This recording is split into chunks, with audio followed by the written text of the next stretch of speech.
Welcome to that spiritual, actual, factual answers to questions you're asking. You find them inside you, recite you, reciting the records. Akashic, we laughing, we drafting the passion to vary. It's time for that comedy, dramedy, all of the fanciest, catchiest acronyms. Listeners, listen, we traveling. Consciousness is always unraveling. The reading you're having is mapping you back to your natural habitat. Abracadabra, it's magicless, passing it. To top it off, the host, all the classiest. Now, what were you asking for? All of the answers? What? All the answers.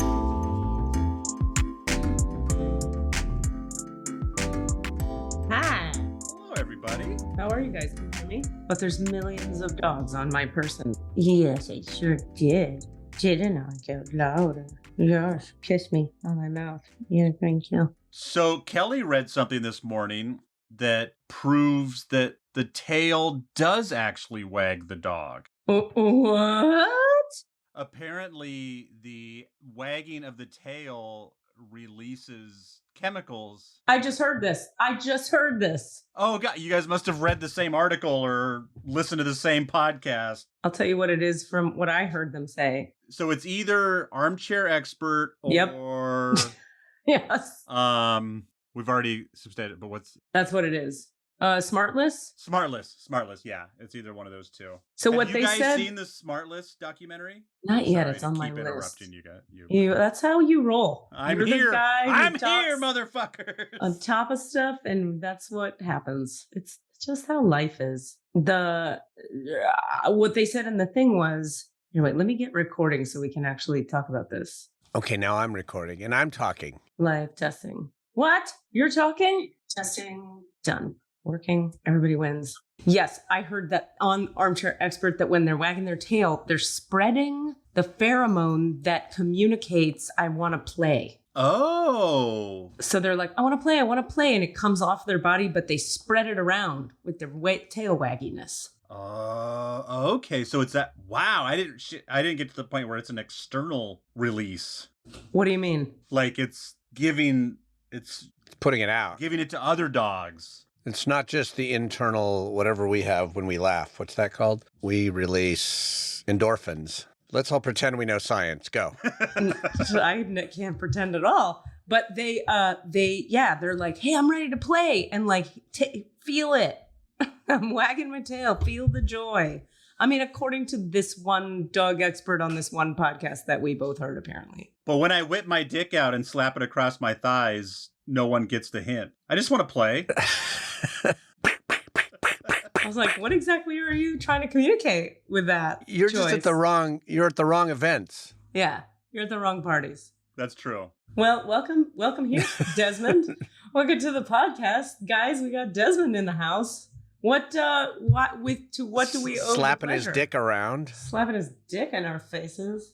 Just dumb luck. You guys, you guys just always happen to pick that perfect time where I just can't pull it off. You know, it's either I'm doing dad shit in the morning or I've already got a podcast ready or, anything like that. And rock on. Yeah, you hit the bullseye today, so I couldn't pass it up. I love that.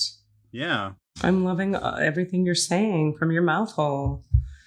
All right, random thought I'm going to start us with, and then I want to hear all your Cassidy updates. I got so many. Cassidy told us he's got dates up, and I'm excited about them. I have two quickies. They're not interesting. The first is this thing. Not interesting.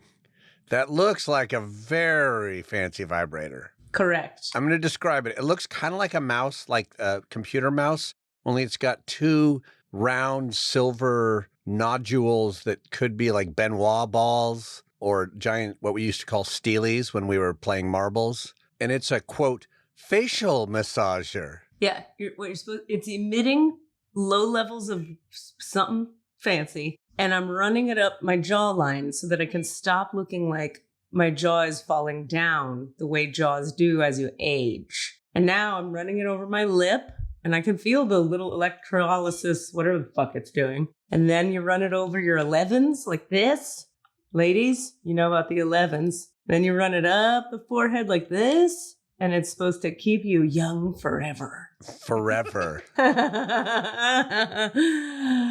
Is it similar to like those jade scrapers that people use on their faces? Yeah, that's called gua sha. Yeah. So this is like I'm gua shaing, but with electrodes built in. Or I could put this on my clitoris. Either way. Have you tried? Not yet. You're gonna. The problem is the feeling that comes out of this feels a little bit like sharp and spiky. It's not a feeling I want on the old vajayjay.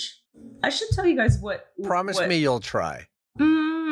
Just a little bit. Maybe outside the pants. Oh. It doesn't vibrate like it just is emitting electrodes. It'd be like electrocuting your testicles. Z, z, z. You know, sounds great. I was going to say. No, I'll be honest, Katie. I tried the shock wand. Gua sha? No, but I've tried electroplay. Oh. With someone who really wanted to engage in it. I'm afraid. And so I was very like, okay, nope. Okay, try. Nope. I just. Oh, you mean you tried receiving? I tried receiving, and I wasn't down with it. It's not for everybody. Yeah, it's for some. It's for some. Did they take as well as give? Oh, they want to receive all the time. They love it. Okay. Well, that's good. Good for you for trying. Yeah. Taking the leap. I mean, there's all kinds of stuff people who need. We support it. We're into kink support. Hello, kink support. Hi, my kink isn't turning on. I've restarted my computer. I've turned it on and off, and I just can't get the kink to play. Can you help me? Speaking of which, our friend Mo has launched her business of kink doula. You should all go look up the kink doula. Wow. Meaning, I will help doula you into the kink world if it is something you want. Wow. I think that's very cool. Yeah, she's awesome. I have to say, I want to admit a thing. I want to own a thing publicly. From the time we had Mo on to now, I can own I have grown in my openness and receptivity to certain kinky things. Like, I've always been a little kinky myself, but there were certain things that I was like, oh, no. Like, no humans should engage with that ever. Just because, and I was aware that it was my own stuff, so I would never have said that out loud. Yeah. But that's how I felt. And then, since then, I'm like, I don't know, it's just different now. I'm like, why would I? Of course. Yes, you suck on that electrode thing in your puss. If you want to suck it in your puss or your mouth, put it in your wherever. Put whatever, wherever, whenever, America. The end. As long as there is full consent and no one's getting actually hurt. Like, hurt is not necessarily a bad thing for some people. For some people. Pain is different than hurt, let's say.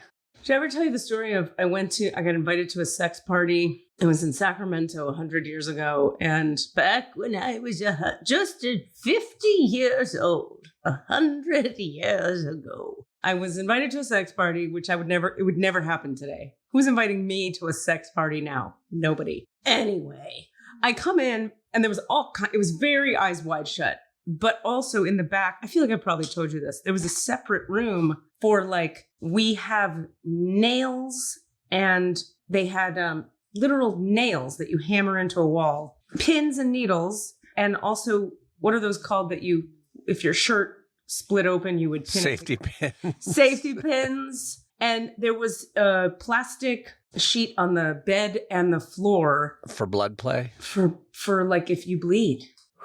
Yeah, I can't hang on any level with any of that. I honor those who choose to engage in that with all my open heart. And yeah, makes me squeamish too. I just have to say, on the face of it, if you're like, yeah, I went to a sex party in LA, I'd be like, oh, that's kind of cool. I went to a sex party in Sacramento. Oh, no. Sacramento sex parties are a whole other thing. Why? Because you feel like they'd be less evolved, like they don't know what they're doing. It just feels automatically dirtier. Like there's peanuts on the floor of this sex party. Peanut shells everywhere. Yeah. Oh man, it was weirdly evolved. It was high levels nonsense. It was something. Well, I would like to admit right here on this podcast that last week I watched the entire trilogy of the 50 Shades movies. I'm going to hope that was for Rotten Popcorn or one of your podcasts, because there's no reason you did that otherwise, Des. You'd think so, but it's just, I love a good trilogy. Well, I love a trilogy. Okay. And this is a complete story and I'm in. Let's check it out. And I guess since I'm on the subject, I'll just say the first one was hot. Yeah, I agree. The first one was hot. It was like, okay. And the second and third one were less hot, and they kept teasing a thriller that never came to fruition. Like there was some interesting stuff going on outside of the sexual chemistry that I was like, oh, this might be a nice caper. Nah, we're just gonna steer right back. You know, Kim Basinger. Nah, we're not gonna get her for the third movie, even though we teased the fuck out of her in the second movie. But let's not talk about it. So. And for the record, those movies are highly disrespected in the kink community. Are they? Oh, because they're bullshit. Oh, really? How so? Yeah. Well, I haven't seen him, so I can't say for sure. But what I've heard is like all the power dynamics are non-consensual. All the bullshit is like he's manipulating her the whole time. And for sure, she's being drawn into it. And it's super misogynist and super all the things that good kinksters know. Got you. Well, that's what kind of makes it interesting is that she is such a virgin sub that she doesn't even realize she's being manipulated, doming him. Oh. No, she's doming him just by being like, I don't know. I don't think I should sign the papers. Like, this is weird having a contract. And so then she gets this weird, the last line of the whole movie, the whole trilogy is you're topping from the bottom, and I can deal with that. Now, that's how the trilogy ends. Having not seen it, and I will wait and hear from the true kinksters among us to comment. Maybe someone will call in and say, okay, I have thoughts on this. Yeah. Because no, I'm sure it's not real, but there you have it. Okay.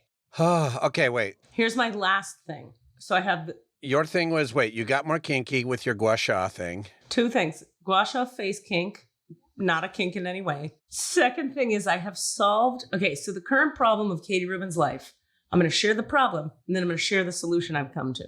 Great. It's kind of a comedy solution until it's not. I have some exciting possibilities brewing in Jacksonville, Florida. Maybe having a space that is brand new, very well funded. Like the space itself is stunning.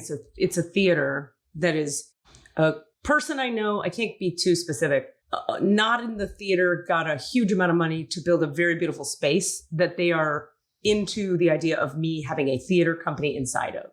They use it for other stuff. I'd be using it for that. I'd be paying them to rent it. My goal would be long-term to be the in-house theater there, have a better deal on the rentals because we'd be doing so many shows, et cetera, et cetera. Very excited. It's like minutes from my front door. It's right by the river. It's so cool. And so that's happening. And I'm very excited about it. And I'm already like, I know what show I want to do first. I have a good idea of what the season would be. I already have other ideas for programming. Like I'm cooking on it. And at the same time, I'm getting closer and closer with Chauncey. Chauncey and I we're having some deep ass times over here. Chauncey is, however, on the other coast. So like I'm in the middle of a total, I feel like I have one leg on a cruise ship that's exiting the harbor and the other leg is on the harbor. And my puss is in the middle. Not sure what's going to happen to her. Oh, boy. Yeah. So here's the solution. I say that because I have to joke about it. Otherwise, it's just sad. Because like whichever I choose, I lose some cool shit. Yeah. And I'm not ready. This is a great thing for the listener, too. It's that thing of like, choices be hard.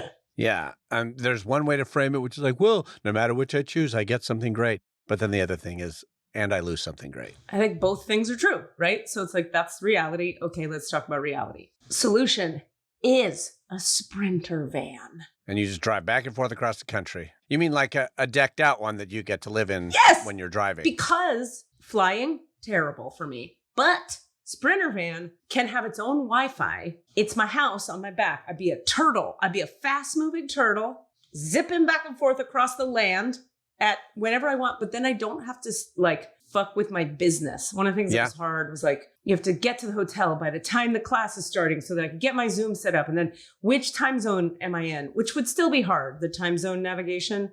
But if I had my house on my back, You just pull over, and as long as you're in a place that's got good cell, then you use. But you could also have a hotspot. Well, the hotspot comes from the cellular, though. The cell. Right. You're right. As long as you have a good cellular to juice your hotspot, boom, you're good to go. Have you talked to our friend Sydney about this? Because she is the most well-versed in this story that we know. Good point. I have not. I shall. You should. She's been living that life hard. Like, I see all her posts. I know all about it. I watch all that shit. I love what she's doing.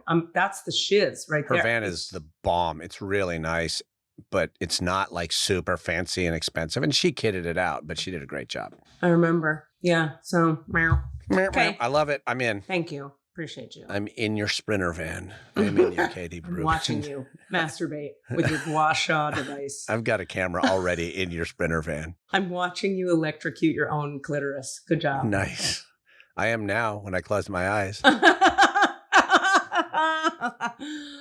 Okay. You're welcome. Or thank you, as I was going to say. Both. All right. Tell us about your Oh my God, so much. Okay, first off, I'm just going to say, yesterday was my birthday, so I want to... fuck me in my tight, dry asshole. I just want to throw down... Damn it. That I am making this a birthday episode.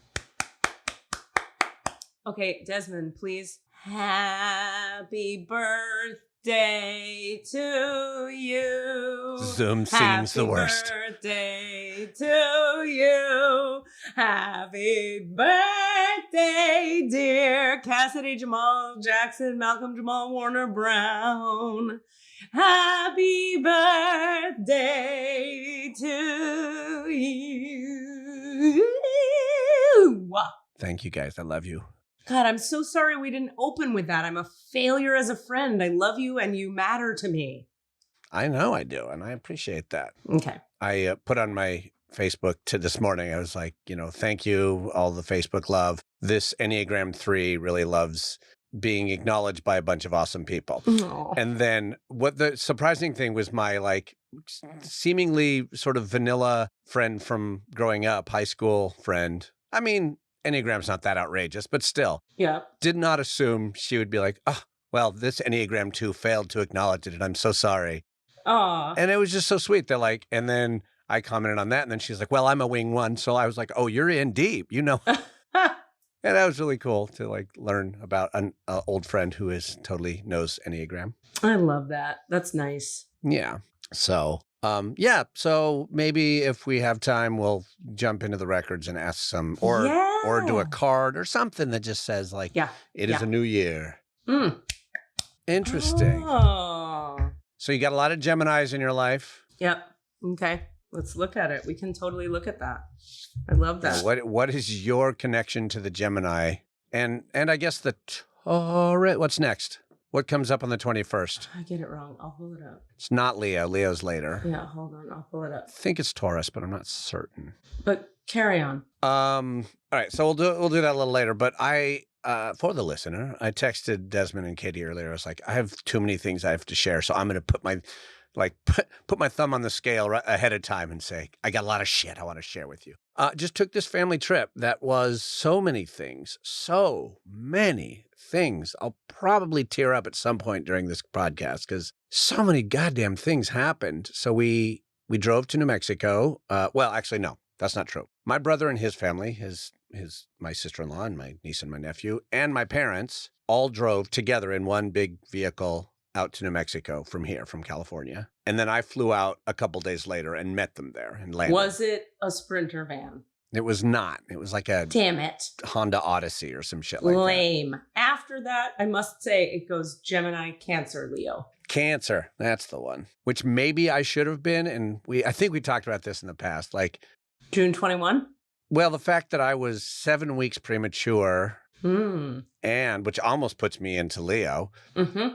Or maybe does put me into Leo. And my mom said I did not come into my body until then. I was just eating and pooping, and that was it. But vacant. I was vacant until about 7 weeks later. And then I'm still obsessed with the idea of us doing more trauma healing on that for you. Yeah, I think we touched on it once a little bit, but didn't really get deep on it. But that being said, what were we talking? Oh, so we took this trip. I met them out there. It was great. But the main thing we did was so many people. Like we were making kith and kin connections massively. And I'll start with the first one. I'm just going to kind of walk through them and just kind of get into it. So first off, I flew into Albuquerque.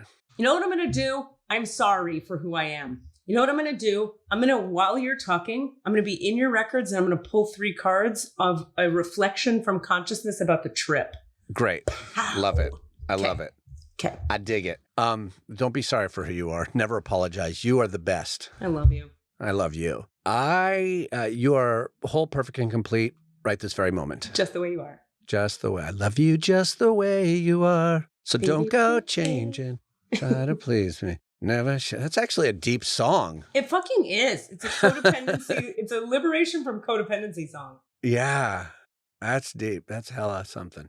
Okay. So first thing that happened is I flew into Albuquerque, actually met up with one friend who picked me up from the airport and had lunch with her and her mom, and that was cool. And then they put me on the train, which there's this really awesome new commuter train between Albuquerque and Santa Fe that's cheap and really beautiful. Yeah, it's really cool. I need to know that for when I visit my dad. It's called like the Roadrunner or something like that. That's really cool. Yeah.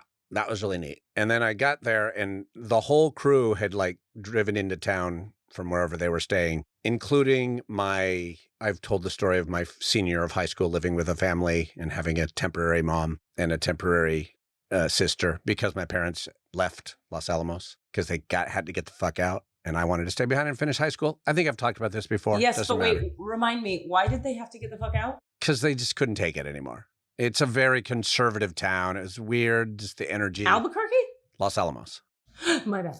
Yeah. Anyway, so like Fairly just happened to be there. My mom, my one-time mom, she just was like around. And so she just met at the train. We met up with her much later for an actual visit. And I have talked about him on the podcast before. My one cousin, who is the one sort of Trumpy red stater in our family, in our whole family. He's the one that we're just like, oh, it breaks our heart and it hurts. And I haven't seen him in a long time. And I don't necessarily, I feel like, do I trust him even? I have all these prejudgments about him, mostly based on his partnership, I think. I think it mostly comes from her, but still, it's a lot. All that is to say, I had such a viscerally, the crowd kind of moved apart and he appeared and I didn't know he was going to be there. And I felt this visceral bolt of love. I cannot explain it any other way. And it came from him. I didn't, it wasn't just one way. He was like, psh. He would never have experienced that way, I don't think, but I definitely did. Of just like, oh, I love you. I love you. You are my family. You are my it was like really intense. And then for the rest of the visit, he was there for like 3 days we were all just doing all kinds of stuff as a family. My awesome aunt, Donna, who I've talked about lots on this podcast, her daughter, Chris, and I have more to say about Chris's husband, who's another wonderful surprise. But my cousin, I don't know what to do with that because when pressed, I asked, Donna, we were like, maybe he doesn't even really believe in all that shit at all. And Donna said, no, I think he does, but it wasn't present at all. We didn't have any political talks around him, but we did have a lot of love and joy and just like an intense amount of and I could tell he was super happy to be among the people he loves. So if nothing else, this whole piece of the family loves him and he loves us and we have the best time together and it's all kinds of joy and it's all kinds of sweetness and heart. And then he goes back to, as his mother sort of says, he's not real happy. So if nothing else, it's well, you believe this among these people and you don't like any of them, or among these people who love you and you love deeply, but we do have a different set of beliefs. Maybe you want to come back, if you don't have any joy with the people you quote agree with, what is that, So, so many people, what I find interesting about the human race, they're not actually looking for joy. Yeah. Right? They're looking to be right. Yeah. Or to believe a thing. Yeah. It's interesting. And for him, though, it was so clear that he does want joy, at least with us. He's good at it. He is good at it. He's good at joy. I don't know how else to put it. He is funny. Our family is so good at the love insult game, where you're always digging at each other, but it never has actual shit in it. It's actually truly like, because I trust you to make fun of me, you totally can. I made one joke the whole time, reference to the political divide, where we were doing a lot of direction, because we were in cars a lot, and people would be like, okay, you need to, get in the left lane, or first the joke was saying like, okay, get right. And like, yeah, you need to get right in your head. Get right, get right. That was funny. But finally his sister had been like, okay, you need to get left. And I just said, we've been trying to get you to get left for the longest time. And nobody said anything. It was the one time where we were all quiet for just about 4 seconds after I said that. No one laughed. Everyone just went, okay. And then they moved on with the conversation. But that was the only reference that was made. And I don't think he was offended or anything, but that's it. There was nothing deeper than that in that story. Just the love thing was really palpable. I almost saw like a visual line going between our hearts, I would say. So that was powerful as hell. Thing one. Okay. I'm going to tell you a couple of synchronicity stories in a sec, but I'll talk people one more time. Okay.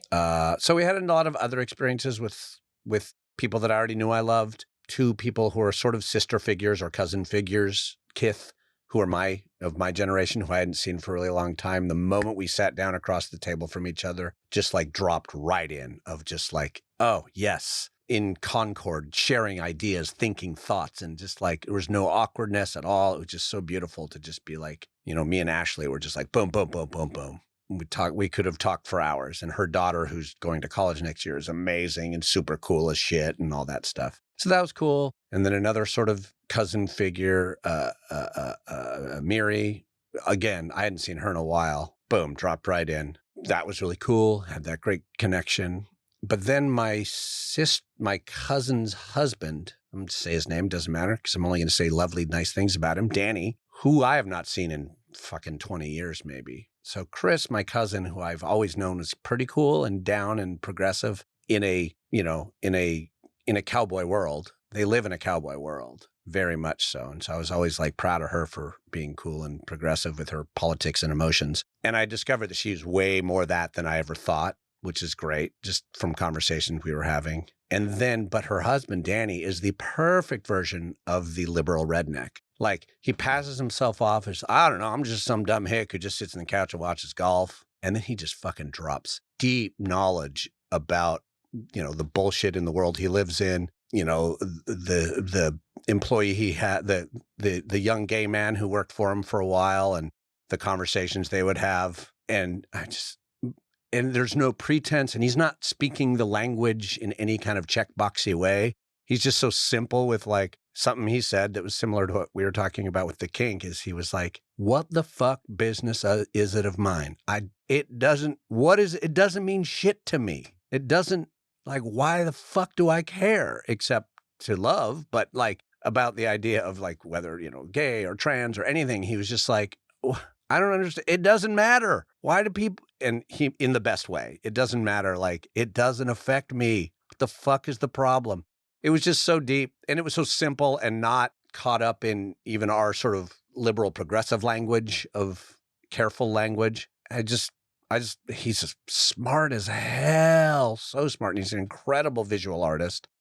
Metal worker, jeweler, phenomenal. Great guy. That's all I'm saying. I learned that someone I kind of was a little like, I wonder what he's like, was this such a phenomenal, loving human being who's also sort of fighting the good fight within his little redneck world. Yeah. Talking back to his people. Come get your brothers. Right. So that was just lovely. I had that very experience. Sweet. Yeah. Mm-hmm. I don't know what the spiritual lesson there is, but. I mean, I'm hearing a theme. Yeah. Which is just like love across the aisle. Yeah. Or love within the aisle. Like, love is the thing, man. Yeah. But not this idea of like, well, if we just love each other, it's not that simple. Like, these loves were visceral and actual. And I think that's what you're saying. But yeah, I think sometimes that idea gets put in sort of a, oh, that's sweet energy, instead of, no, it's got to be real. That love has to be genuine and intense and visceral. If it's going to do its job. But also sometimes I like the 12-step idea that you have to sometimes use love as a verb I was just going to say this is the thing that people on the left don't like to do either. They don't want to practice loving people on the right. They want to change people on the right to be on the left. Yeah. And I think that's not the spiritual teaching. The spiritual teaching is love the people on the right as your brother if you're on the left, and vice versa. And then in the loving, see what is created rather than everybody trying to change everybody. Yeah. And yet I get everybody who wants to write an email now from what I just said, that there are still serious and real problems where human rights violations and real serious shit going on that loving people on the right doesn't solve for people on the left. And I happen to be on the left, so like I relate. But if we're looking at a spiritual teaching, that would be one. Yeah. We don't know as a race, we don't know what the third thing is. We don't know what arises inside the space of actually loving people who are different than us. We don't actually know what happens when we do that because we never fucking do it. Right. Nobody does it. So like, okay, I guess we'll just never fucking find out. We're just going to hate each other and fight. And then somebody will die from the war part of it. And then we'll sort of sign a treaty kind of because we have to out of survivalism. Yeah. Well, and I think we have talked a little bit here about like that also anger is a valid tool. Yeah. You know, and it is okay. If someone is calling for your annihilation, it's okay to be angry at them. Yes. Right. And then the other part of finding ways to love, maybe not them particularly, but loving at them somehow. Yeah. Well, no, we're talking about, okay, that's a good point. Let me think of a better, more specific way to say that. If you look at somebody like, this is why RBG was such a big fucking deal. Like everybody loved her on both sides. And part of it was because inside of political debates where they're fighting against each other, they're going like, no, you can't take women's rights. And the other people are going like, we're not taking women's rights. We're upholding the Bible or whatever the fight is, right? She managed to make people feel loved on both sides all the time, kept heard, included, listened to, valued. And in so doing, she was able to nuance and massage things into being that are part of what I might call the third thing, the third way that arises when mutual respect is in the room. But we have one example of a human doing that, her ass. Maybe Jesus. And Jesus, and we have Martin Luther King tried sort of, kind of, I mean, or a lot probably. I'm just saying like, yeah, maybe Gandhi, but not exactly. He was Mother also Teresa, you know, but like, I don't know. I don't know, because the other thing about it is when you look at it, all of this through a human design lens, like the human design perspective is that like this world is built on binaries. It's literally built on binary. Like everything is a polarity. Yeah. It's this or it's that, or it is or it isn't. And like, there are things in this world that are not, you know, that are more unity based. There are non-binary people. There are spiritual practices that take you into an experience of unity. But when you look at 3D reality, there's polarity everywhere. So so like maybe even the very idea of trying to find some kind of unity within the race, the human race, is like a flawed notion. It's a fool's game. I don't know. But I can attest to being able to feel love with someone that I, in my head, know is not where I want them to be. Well, like that, remember that story I had? I totally hear you, because I was in Colorado and I had a neighbor. I was navigating being a Florida, California person who was like living in a winter of ice, and I slid off the road like 90 times. Yeah. That Trump guy who helped you out of a ditch. Yeah, but the order of the story is important because he's like stops his truck, gets out, hitches me to a thing, introduces himself. This is my wife. This is my farm. Come on over anytime. Pulls me out of it. Took like an hour and a half of his time. No questions asked. Happy to do it. Hugged me. Was nice to the dog. Like he was my best friend at the end of that interaction. Helped me, didn't even bye, never see you again. I come back to give him a bottle of wine and leave it on his porch, just like, you're the fucking best, thank you so much. And I'm walking up to the porch of this like 4-mile long driveway.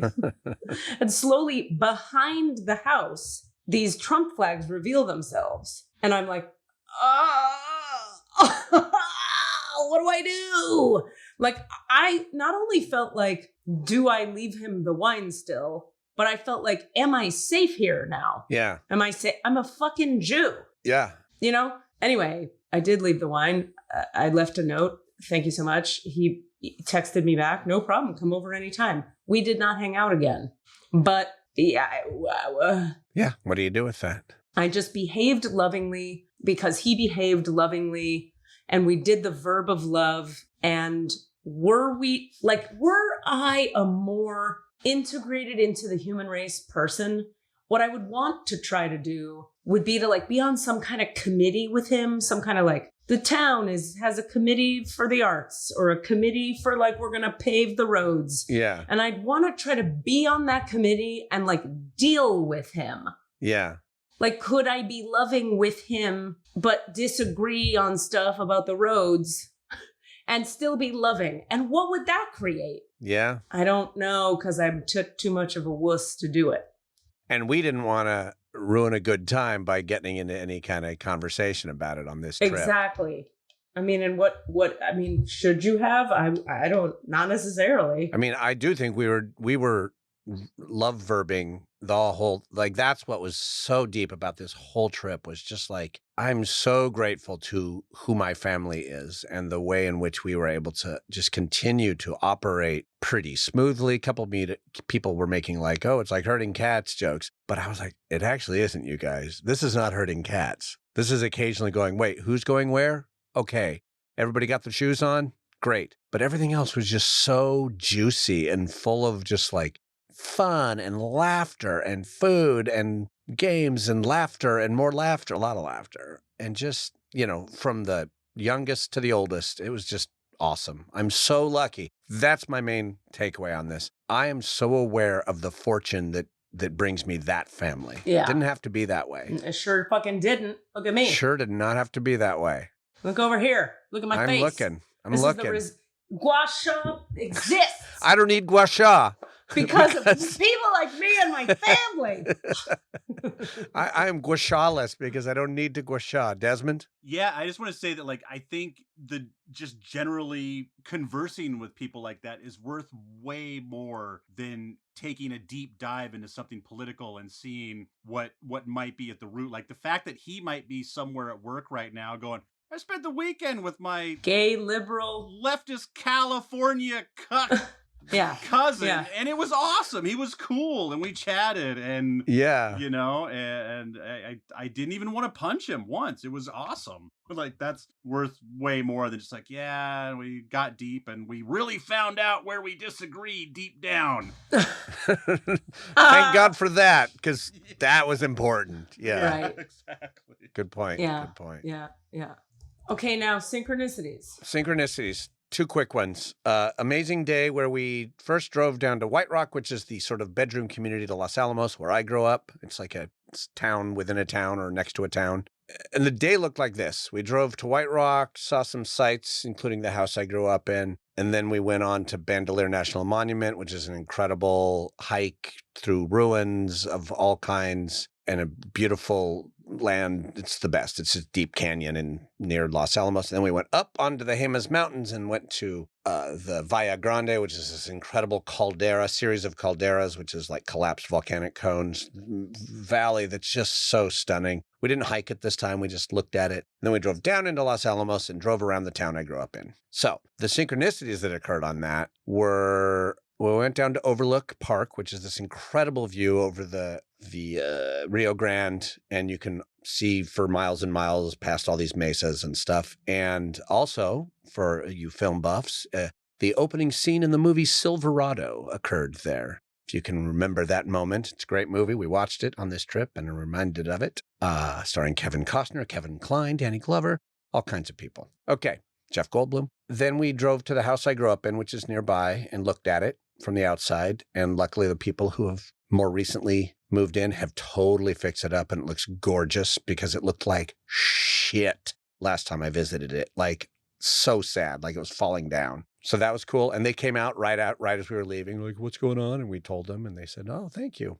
We didn't go in. That's not the synchronicity. At that moment, my cousin, the guy I've been talking about, said, I guess I should go visit my grandparents' house, which is just like a half mile away. And I didn't know that my other side's grandparents that aren't my grandparents lived half a mile from where I grew up. And he was kind of like, I guess I have to go. They don't really like him, apparently, like them. But he hadn't talked to anybody for a while. So we found the place. We drove by it, figured out where it was. And as we pull up, there's some people out front, like unloading a big shed in the front yard. They've sold that house very recently. And his cousin, my cousin's cousin, just happens to be there offloading the house.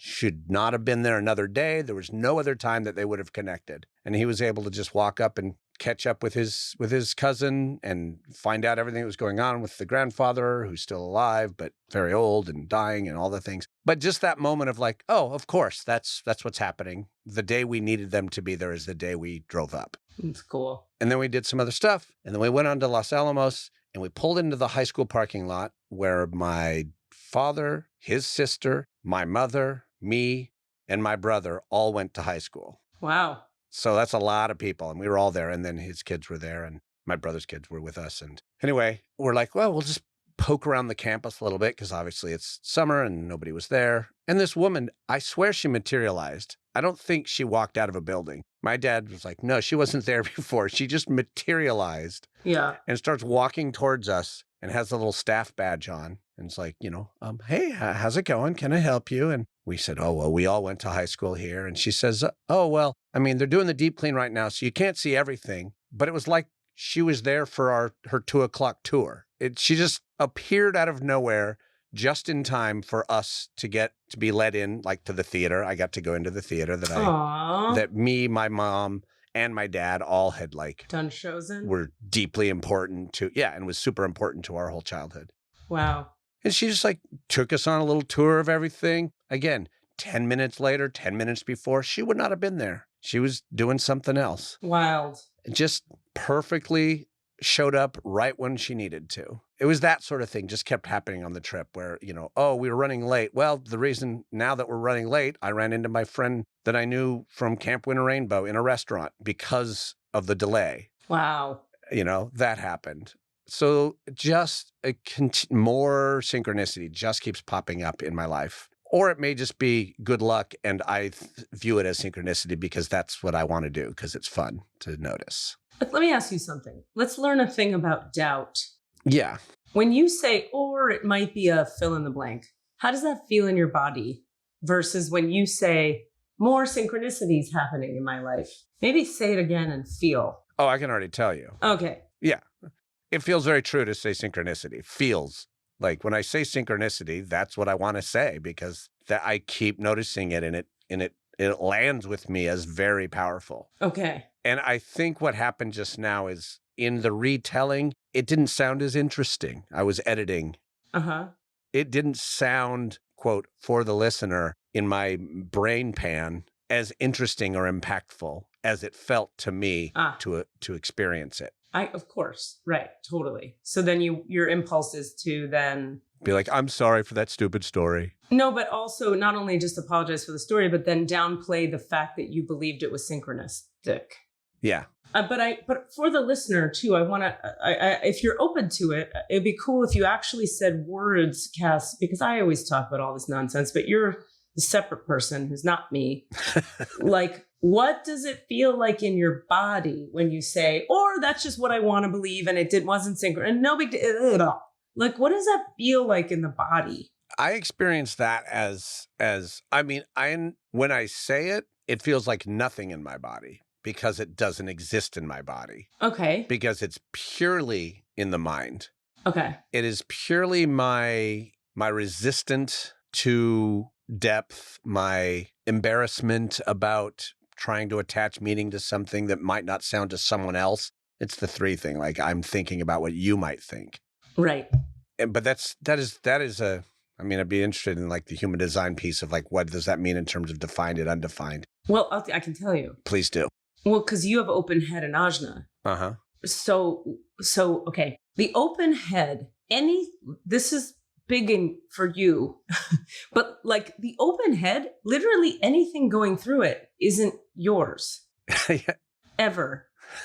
It's either something you're conditioned to habitually think or believe because it came in from the outside, or you're hearing somebody else's judgment or perceiving it through the openness there and then saying it as if it's yours. Yeah. Or you're trying to remember, because the not self of the open head is, I can't figure it out. I got to figure it out. So when you said synchronistic, truth in the body resonates, or it's not, I'm going to try to figure out what it really is. I figured out that it's me making a thing up about a thing, whatever you said. Yeah. So all of that is just the not self conditioning of the open head. It's funny. When you said not self, I also heard the word nonsense, because it sounds like it's just great. nonsense. It's just nonsense. It's just some not self nonsense. Hallelujah. Yeah. Namaste. I mean, that's you know, that's my point of view. That's the framing that I. No, I appreciate that. I think that's useful. Cool. Very useful. Yeah, the doubt. Awesome. The other awesome thing we got to do is we got invited to a Sex party. the opposite, a harvest dance at San Ildefonso Pueblo, which is like, it's a non-public event where they have their very important, very powerful harvest dance where, you know, the dancers come out and they do their thing in their main plaza. We have friends at this Pueblo, and we had reached out to them just to say, hey, you know, we're going to be in town. Can we visit with you? Her name is Hummingbird. She's kind of one of the, I don't know, the respected elder vibe in her community. And we've known her since forever. And she was like, well, you should come to the harvest dance. You could be my guests. And then a few days before, she's like, turns out I'm actually dancing in the harvest dance. So my sister will be your host. Wow. So we get to go to this pretty much closed event as guests. And, you know, how the dances work at the Pueblos, at least, is, you know, the dance goes on for a few hours and it's amazing and deep and kind of hypnotic because it just goes on. And you're just like, how are they still standing? But they are. And then you do a feast afterwards. You go to somebody's house.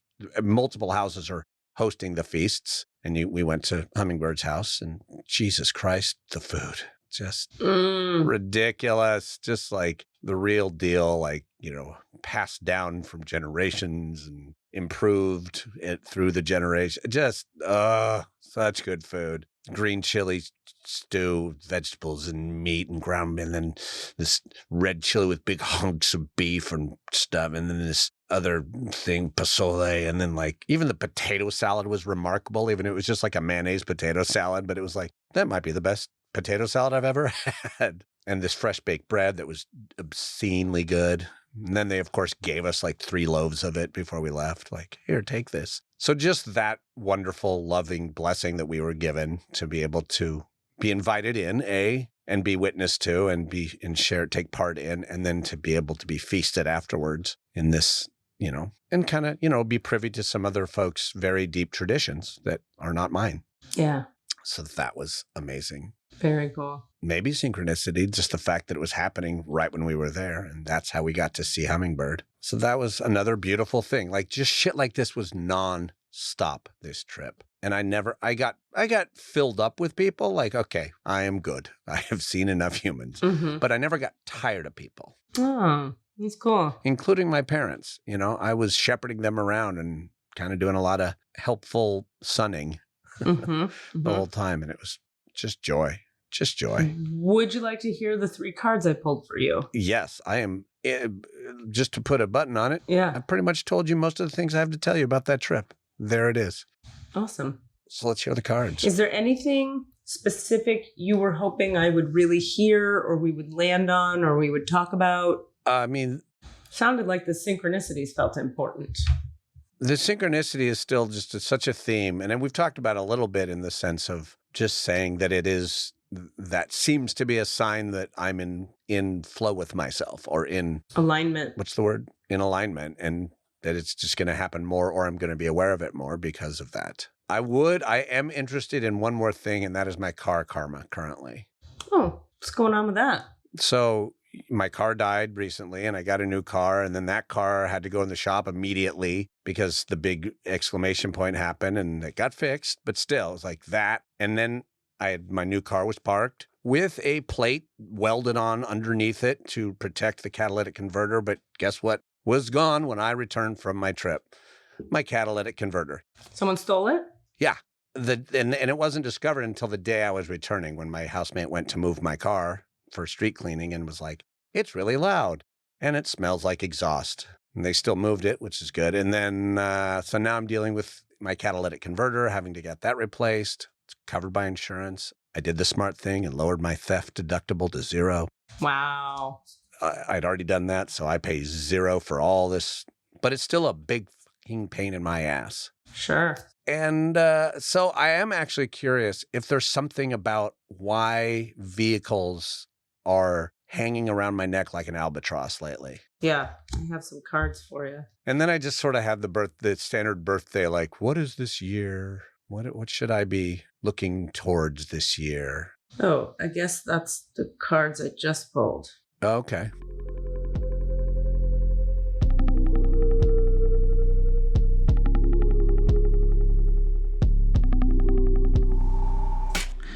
Hey, what's up? Rami here. I'm working on this experimental theater piece. It's in the very early stages. Basically, the director got their hands on the court transcripts from the trials after the Charlottesville Unite the Right rally, where the violence happened. The violence happened. So a bunch of white supremacists are on trial, basically. Anyway, and it was, a lengthy court proceeding. I don't know how long total, but it's a lot of transcripts, basically. And so then this friend of mine has been recruiting different actors to play the different people in the trial. So I've been playing Dr. Richard Simi, who is he's a sociologist, and he specializes in the white supremacist movement and the violence of it.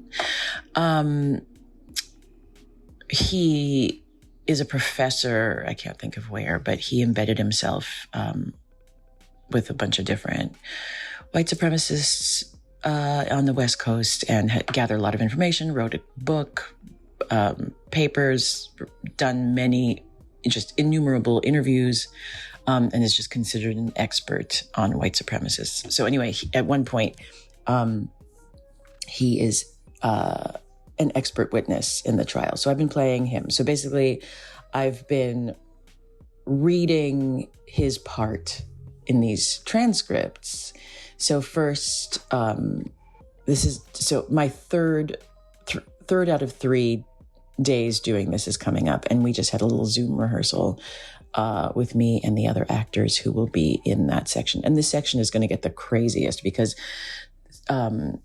he gets cross-examined by a lot of people, and they're white supremacists, and they're like, some of them are people that he even talks about in his report. So it's wild to have the subjects, some of the subjects of his report being like, so you know this about me, huh? Anyway, so you can imagine a lot of terrible things are said in these transcripts, and I am reading them. And on the first day, my body started to rebel while I was reading. Like I was just being like a good actor machine and just playing the part and reading the things, just reading them, and not getting too passionate or anything about them. But as I was reading these terrible descriptions, as he was explaining these terrible things, there was a certain point where my throat just started closing up on me. and like emotions started welling up, and I was like, I don't know if I can keep going. But then I did. I continued being an actor machine and doing it. Anyway, so day 3 coming up tomorrow. And so we had a Zoom rehearsal yesterday and talked about things that the director specifically wanted to highlight or draw our attention to. And then the director said, okay, so I haven't showed you all the images yet. We've just talked about them, and I wasn't showing them to you before, but I think you actually need to see this image that they look at this moment in the trial. I think it will inform, what you're doing. And I'm sorry. So just as a warning, in 20 minutes, you're going to see a horrible racist joke meme. And we're like, okay. And the director said, like, okay, if you don't think you're up for it, I'm going to warn you again closer to, you can make your own decision. All right. So then 20 minutes go and we're reading. And then we get to the point in the transcript where they're looking at the image. And so the director was like, okay, I'm going to show you the image now. Okay, I'm showing it to you now. Here it is. And they showed it. They put, they shared screen it. And it was even worse than I was anticipating. Good God. It was worse than we were all expecting. And that's all you get to know about it. There was actually a lot of writing in it too. And of course the purpose of these images, they're like jokes. They're supposed to be funny for white supremacists. Yet by their violent racist nature, they are still sort of forwarding the culture and fueling the anger and the hatred of other races, Anyway, so there was a lot of writing on it. So I was like busy trying to read the writing, but also like see what I was looking at. And then the director was like, okay, I'm going to take it down now. And so I got almost all the way through reading all the things and looking at it, but it was enough. Anyway, and then we talked a little bit, but really we sat in silence for about 10 minutes on Zoom. And then I accidentally inhaled a fruit fly through my left nostril. And the director's cat caught a mouse. So kind of like nature was like, okay, disruption. And that shifted our energy a lot. Well, the director went to deal with the mouse, and I tried to exhale as much as possible to try to get the fruit fly out of my nose. Rami's rules. So these 3 cards, truth, conscious awareness, these are for Cassidy's year. Okay, and this is the trip. Okay, can we have a 3-card spread for his car drama? We'd like some information about what's going on with the cars, like a framing of what it's about for him. Weird. This card actually says get a Sprinter van. That's weird. I've never seen that in the deck. I didn't even know it existed. What number is that and which arcana is represented? Huh. All right. This is cool. All right. We have 3-card spreads here for Cassidy. Aw, lucky me.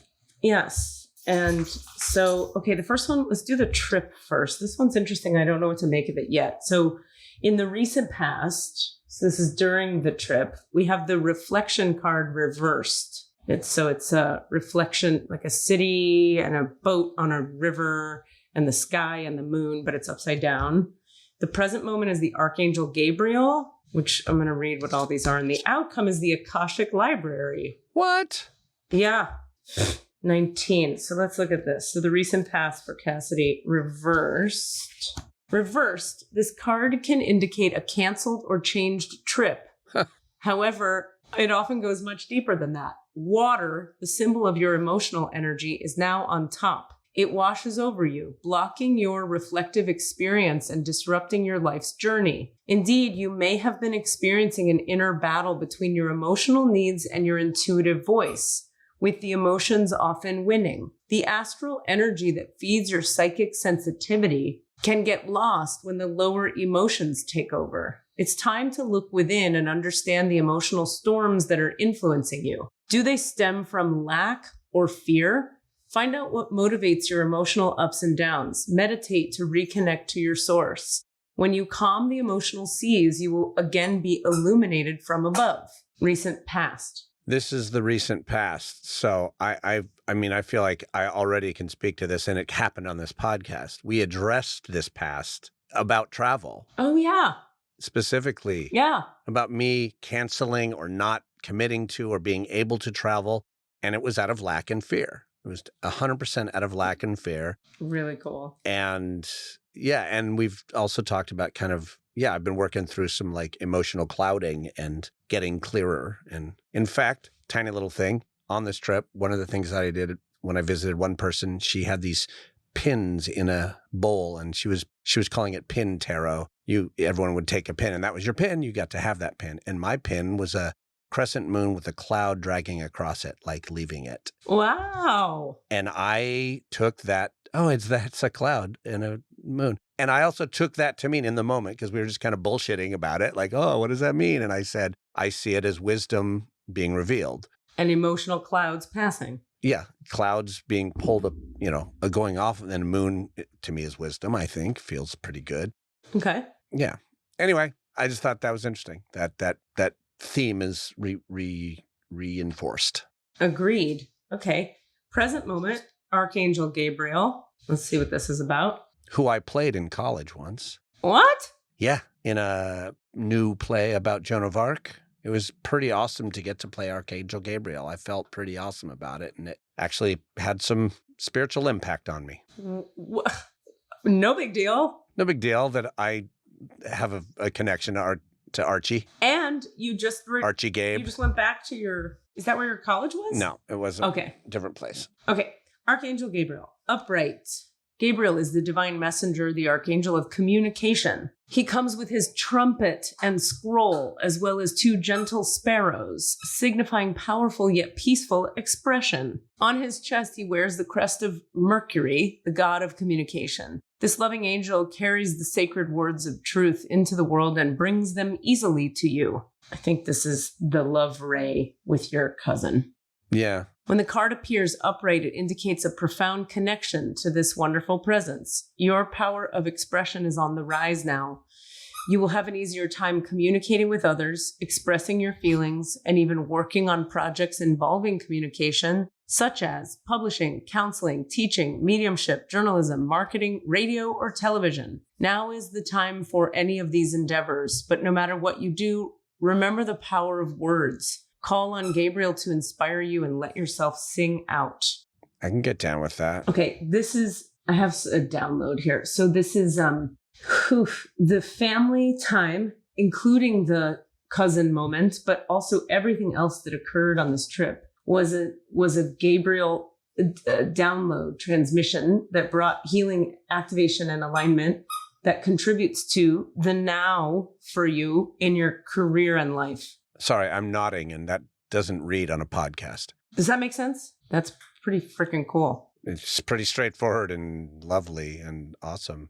Yeah, and also the fact that you played Gabriel in theater before, I feel like it has to do with, this card says it's let me read this part again. It says, communication is everything I do. You will have an easier time communicating with others, expressing your feelings, and even working on projects involving communication, such as blah, blah, blah, radio or television.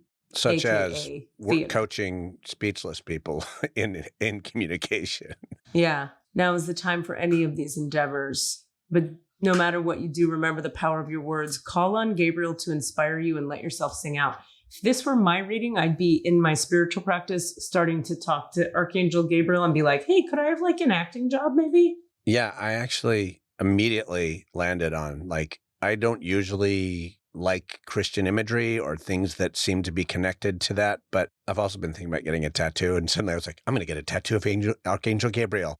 Probably not, but still just the thought that I was like, I accept Archangel Gabriel as a guide right now, very without question. I feel wow. That just felt very easy to say. Wow. Yeah. Can you get it on your scrot? Yep. But I'll have to pull it apart to show you the wings. The wings. I wish they could see my hands right now because it's a funny visual, but I think you can imagine Maybe, it. The peen, the shaft, that'll be the trumpet. Yeah. I mean, look, he's got it. Come blow my horn if you know what I mean. Hey, you see the trumpet? Yeah, it's kind of hanging down right now. That's what she said. That's Cool. funny. The outcome is the Akashic Library. Let's hear what the fuck is about. The fuck? Let me check my... I'm worried that I have a time issue. Let me check. It's 25 minutes to the hour. What time do you have to go? At the hour or close to the hour? I'm teaching at the hour, so Great. I have to go. We'll go 15 2 more minutes before the hour. I have to stop. Okay. Okay. Outcome of this trip, the Akashic Library. Inside a great library, candles cast a glow upon the books in the tall shelves. A sage sits thoughtfully with an open book on his table and a quill pen in hand. Sometimes this card can indicate writing or publishing a book for you, but this card also symbolizes a new initiation, an ability to manifest a new life in every way. No big deal. You have moved deeper into the Akashic Records and to a higher self-awareness. I'm going to cry. That's not in the reading. That's me feeling my feelings. Further investigation may be required, but you now have a better understanding of your old motives and new purposes. I mean, you've literally been saying that. It is also a time of heightened intuition, all the awarenesses you have of synchronicity, as well as greater self-creation. During this phase, all you have to do is add a little conscious effort to write your new records in the Akasha. To get started today, write one simple declaration about the future you wish to create and repeat it to yourself often. Then decide one thing you can do to make it happen and do it. Anything can happen now. The breadth of the landscape before you rests solely on the scope of your imagination and your own will to own it. Fucking A. Fucking A indeed. Jesus. So this trip was a total activation, alignment, activation, what's that other word you're showing me? Clearing, healing, integration, and alignment with your higher self through the transmission from Archangel Gabriel. The result being all that positive shit we just said. No big motherfucking deal. Now, very big motherfucking deal. Big fat deal. I'm going to go to these other two readings right away because of time. Okay. Love it. So this is the coming year for him. Yes. Okay. The recent past is the 5 of Forces, not horses. And it has summer/winter at the bottom. We'll talk about that. Present moment is the 6 of Forces, which is the waterfall. And the outcome is the light of the world. Motherfucker. 5 of Forces. Let's get into it right now. Pulling it up. Opening my book. Holy shit. Here we go. 5 of Forces, summer, winter. This seasonal cycle card reveals how best to spend your energy at this time. This is the recent past. The beautiful sunlit sky of summer overlooks farmers working hard on their growing crops. Summer is a yang time of great activity, so this is your notice to get going. Action is an important part of this cycle, and it can take many forms. There may be something you can do to accelerate your professional life. This may also be the perfect time to take steps toward your personal goals. Perhaps get more exercise, plan more social events, or start a fun activity you've been wanting to do. You might also reflect on what actions or perspective would attract a new romance or enhance your love life. This card tells you to consider what needs to be done, then go for it. This cycle is a perfect time to create a smiling, self-loving energy and project it outward for the world to see. Also, don't be surprised if a trip is coming your way. And that's the recent past. Don't be surprised if in the near future. That's funny. Yeah. This card implies movement of some kind, so get ready. Present moment, 6 of Forces, waterfall. A towering waterfall roars down into a beautiful body of water. In the upright position, this card reminds you of your incredible personal power and supports you in opening up to the force within. Know that you are a dynamo in the universe. You have the ability to shape any situation in a way that honors you and moves your life forward. The element of water is fluid. Like the waterfall, your personal energy never stops. Your life force is never ending. It springs from your eternal past and roars into your limitless future, extending into the far reaches of the universe. It is a time of deep thought and even deeper emotions, as well as an expansion of psychic energy. Use this time to act on these and tap and tap your power that is ever flowing. So you have the ever flowing power of a waterfall, Yeah. which is who you are in the present moment. And it's a card about action, like taking action in all the areas of your life. I heard it talk about career. The outcome is the light of the world. An old sage holds a glowing lantern and knocks on a door with no latch. A young man inside is too distracted to answer the knock.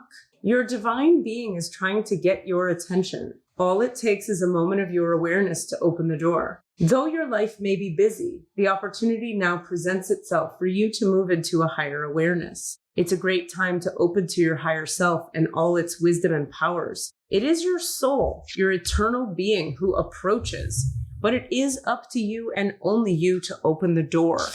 You do that by taking real and regular action in knowing and feeling the wise and radiant being you are forever. Through meditation and study, you can own that enormous love, power, and vision. You can make every day sacred by going within. Once you do, you will know a radiant and greater power in every step and with every word. You will be able to bring this magnificent force to your world, changing your life forever. I accept. Yes. Yes. Yes. So it's like in the recent past, it's been a time of taking action. In the present moment, you're reminded that you're a powerful, endless flow of life force energy. And the outcome is focus on your spirit, bitch, and your soul, because it's going to empower you to be that waterfall and make it actually easier on you if you have some kind of regular spiritual practice, is what I heard that say. And now car. What's going on with my car?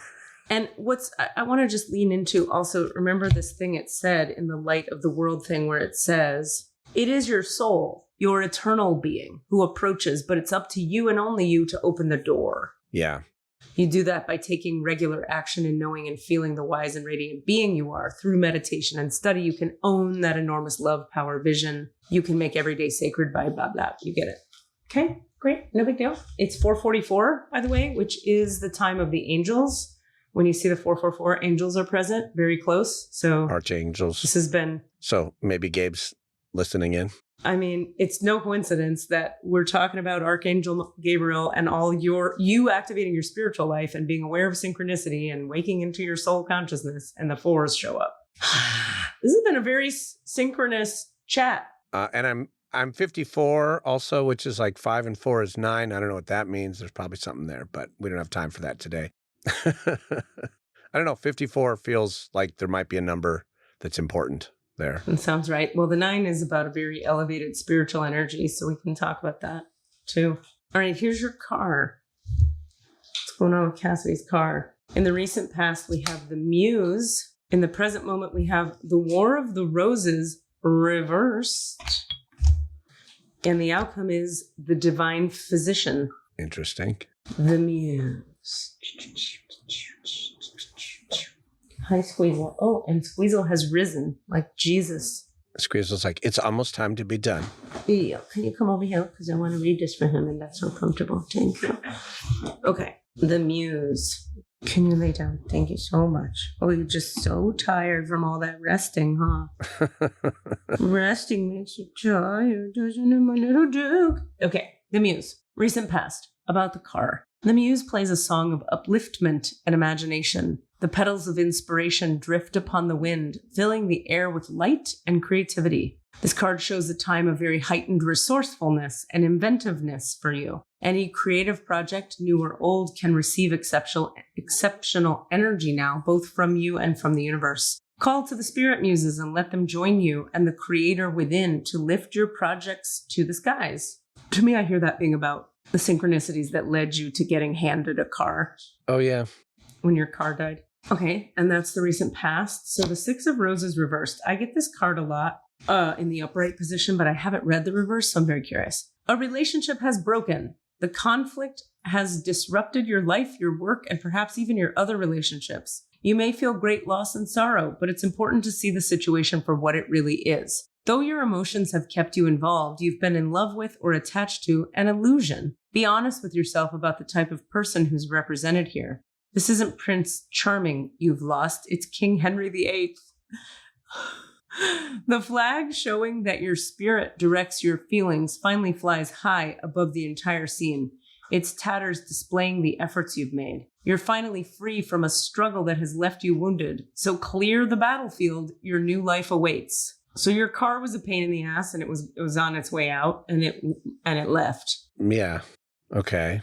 So a new life is coming. The outcome is the divine. But maybe something about how I'm still clinging to that car, which is the clone of this car. In fact, we named it Clone. So maybe I need to rename it also to separate it a little bit. Maybe. The divine physician stands before a well, carrying a jug of healing water and sharing his light of healing with those nearby. Upon his robe is the caduceus, the emblem of medicine and healing.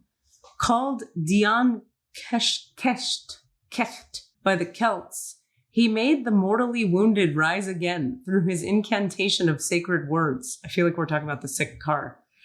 This powerful eternal healing spirit walks with you at this time. This card indicates that you are moving into a time of magnificent healing on many levels. Oh, I see. Okay, I get it. The mechanic is fixing the car. And there's more. There's a person who can be a great healer for you, as well as a teacher who shares healing gifts that you can pass on to others. If you don't know this person yet, keep your eyes open. He or she is coming. You may also find yourself being called to help others at this time. Remember that word and thought, belief and feeling are key components in healing the self and in teaching others to heal. They are important tools in the divine physician's medical bag, so make sure they are a part of yours too.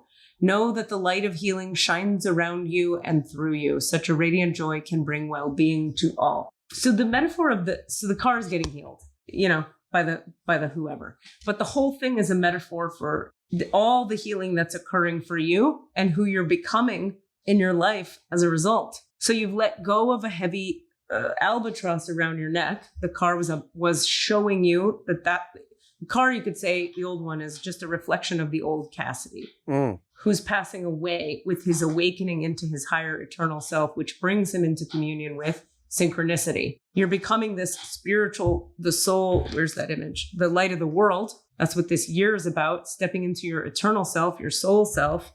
And the new car that's being healed is a reflection of the you that is being healed. So this is what this is about. It's about your current transformation, and you're stepping into your eternal self. All of it is just a reflection. It's not what is it trying to teach me? What is it showing? It's a reflection of what is. Right. It's not like, why is my car, I was joking calling it car karma. I don't have car karma. It's just a reflection of what's happening to me. Correct. Okay. Exactly. I can dig on that. Dig on that. Which actually makes me less resentful of the damage done to my car, because it's just like, well, we needed to wound your car to show in order to, well, the new car also that's being, we needed to wound that car in order for it to be fixed, in order for it to show you your process. Yes. I have wounds that are being healed also. Correct. And it's interesting. The divine physician is right here. I'm right here. I've been here the whole time, Dorothy. But I think what I mean by that being silly, but I think it's kind of like what I get is like, when you step into the soul level of who you are, you become more receptive to things that have been available the whole time. Yeah. How can you receive divine light energy healing until you can? Yeah. And you had that experience recently in one of these episodes where you were like, oh shit, I felt that. Yeah. And then now all of a sudden, synchronicity. You're open. You're receiving. It's all in front of you. Here we are. Yeah. Ask Gabriel every day. I am excited about checking in on Gabriel as a source. Me too. Doing some reading and looking into it just as what does he represent, and like I can't wait. Because I'd forgotten that I felt like I had that contract, interesting word that came out, that connection with him in the past, and that I always loved him. All right, I got to teach people how to write, so I got to go set things up, and I just love you, and I'm very happy it's your birthday, and I'm glad that people had sex and brought you into my life. Yes. Thanks, Jim and Molly, for having sex. Yeah. Oh, thank you so much. What a great fucking everything. I'm so grateful for both of you for everything. Thank you. I love you both very much. We love you, Cass. I don't know what it was about that first reading. I'm gonna have to re-listen to it, but that fucking destroyed me. Aw. You were like crying and sleeping Yeah, and just yawning and crying and just I'm exhausted now like that. So yeah, so thank you. yeah, go back and listen to it for you because maybe it was also for you. Love you. Bye. Bye, Katie. Do your work. Do your work. Bye. What are you asking for? All of the answers? Say what? All of the answers? Yeah, all the answers. Hey guys, thanks for listening.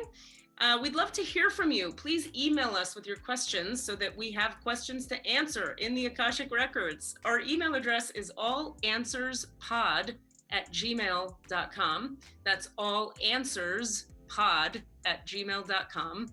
And if you'd like to find us on Facebook or Twitter, it's @allanswerspod, @allanswerspod. Thank you. Mixed and edited by Desmond McNeese for We Mixed It, LLC. Go to whatsoundsawesome.com.